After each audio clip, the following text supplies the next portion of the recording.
Hey everybody, I'm Brian from BrianKeaneFitness.com, business coach and host of the Online Business Podcast. Here are 4 ways to grow your social media followers to build your brand.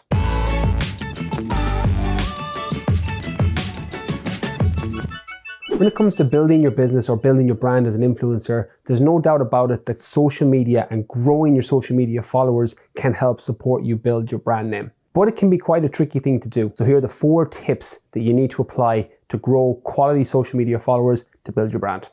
Number 1, know your avatar. When it comes to creating social media content online, it's really important to know exactly who it is you're speaking to. If you're an online coach, a personal trainer, or someone with your own business, or an influencer trying to grow your social media following so that you can work with brands, you need to get clear on who it is you're speaking to, because that will make your content creation process so much easier. So the advice I offer in my online business course is ask who is your avatar. Who are you speaking to? What do they look like? Are they male? Are they female? What's their goals? Is it weight loss? Is it muscle building? Is it something in between or something completely different? What language do they speak? What age bracket are they in? All of these things will help you mold your message for your core following online. So whether you're trying to set a program, a course or a service, or something that you've created, or trying to build your influence online to work with brands, you need to know who you're targeting. And then you can create content around that. The biggest mistake I see coaches or influencers making online is not being clear on who they're speaking to. And the old adage is true, when you try to speak to everybody, you end up speaking to nobody. And you just get drowned out by the noise online. So get clear on your avatar and speak directly to them. Point number 2.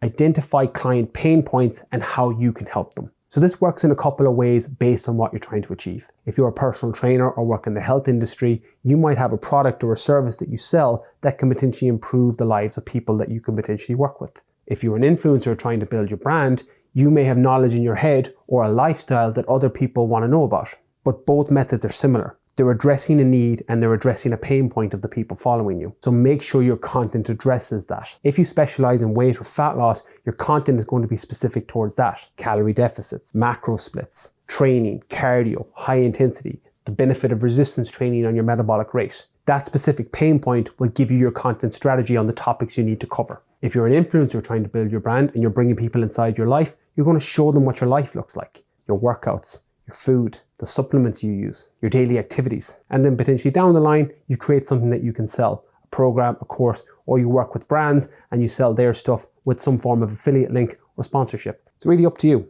but the message is the same. Identify what the pain points are based on who you're speaking to and then create content that addresses that. Point number 3.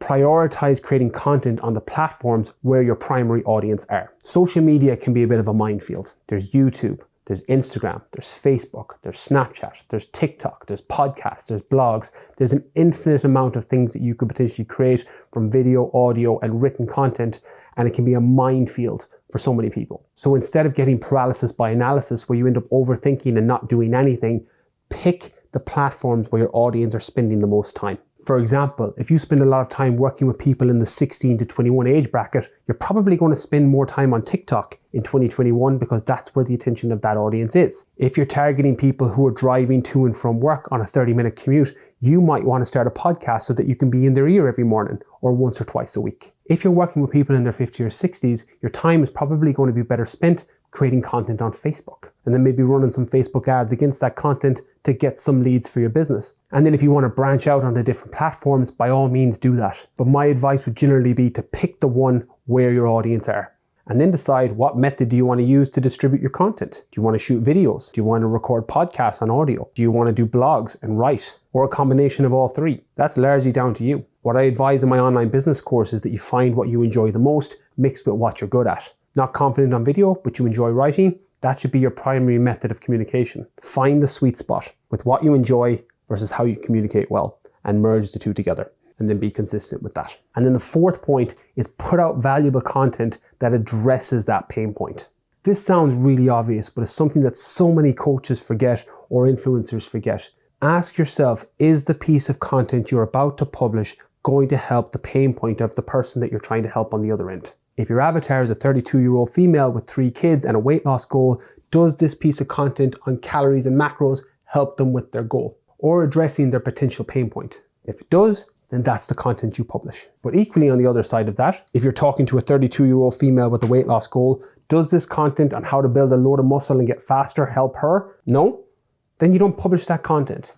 because that's not your messaging online.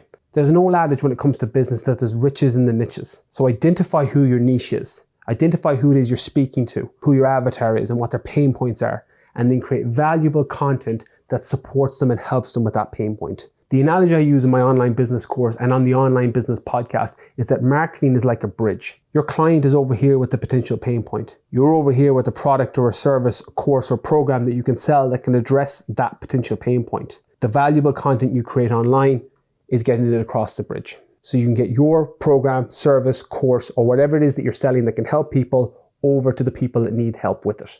And you rinse and repeat. Business 101. And you can use your social media to do that. So there you have it, 4 things that you can do to grow your social media following to help improve your brand. And at the end of the day, like absolutely everything, be it weight loss or muscle building, business to social media growing, consistency is key.